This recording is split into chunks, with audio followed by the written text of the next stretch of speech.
Hi, thanks for joining me today. I'm Kim Peck, and I'm going to show you, I've had a lot of questions about the background that I did on one of the cards on my blog. I'll show you the finished card. This is the finished card, and a lot of people have asked me how I got the background, so I thought I would show you a video tutorial of this background. I call it Watercolor Spritz. And I am going to start with a stamp from the Gorgeous Grunge set. It's one of my favorite sets. I use it a lot. It has 5 different background stamps in it. And I'm going to be using this one that's kind of a splatter stamp for this particular card. You could use just about any background stamp for this, but I particularly like this one.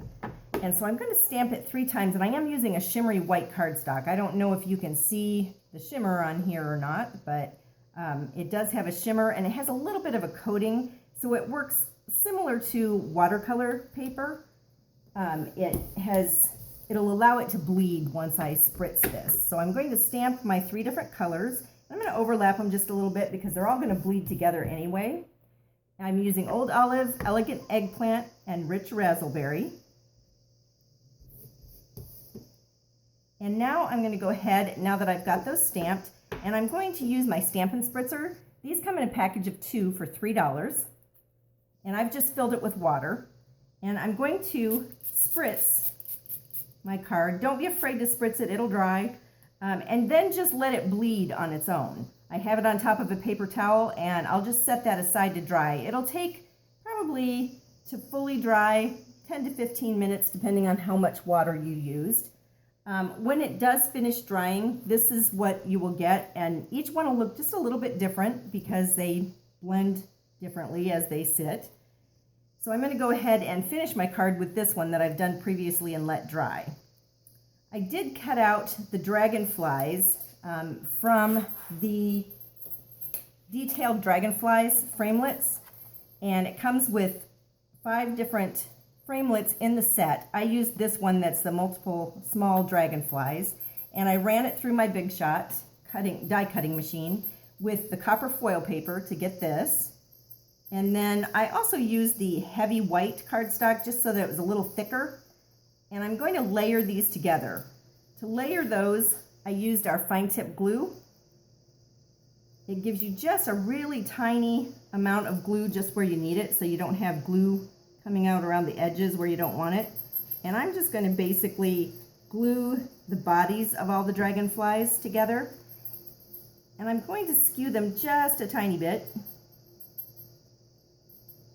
so that you can see the white, almost like a white shadow. And when I put that then on top of this, you can see the white behind the dragonflies. And I kind of liked that look a little bit, so. Ideally, you should let that dry. I didn't, and so mine fell off. But just let it dry a little bit, and then put it right on top of your background, like so. And then I used the words from the Dragonfly Dreams, and the framelits and the stamp set actually come in a bundle, so you save 10% if you buy both of those. I am using the Enjoy Your Special Day stamp from that set, and I'm going to stamp that in my Rich Razzleberry. And for this one, I'm going to put it underneath because my background was a little higher up.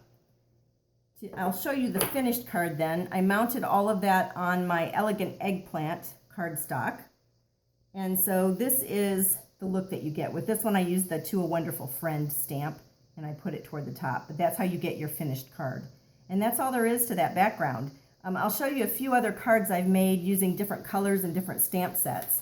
I like this particular technique because you can make a real simple card where you just stamp a couple of stamps right over it, and that's all you have to do. You don't have to do a lot of layering and embellishment.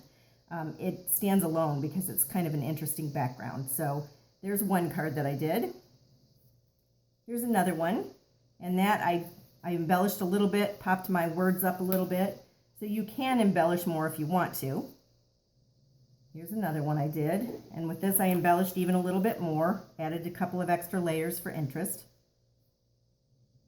And then for this last one, I actually did the larger dragonfly, and I used the background stamp that's in the Dragonfly Dreams stamp set. So that one, you wouldn't even need a separate stamp set. You could just use that one. So you can get a lot of different looks with this technique.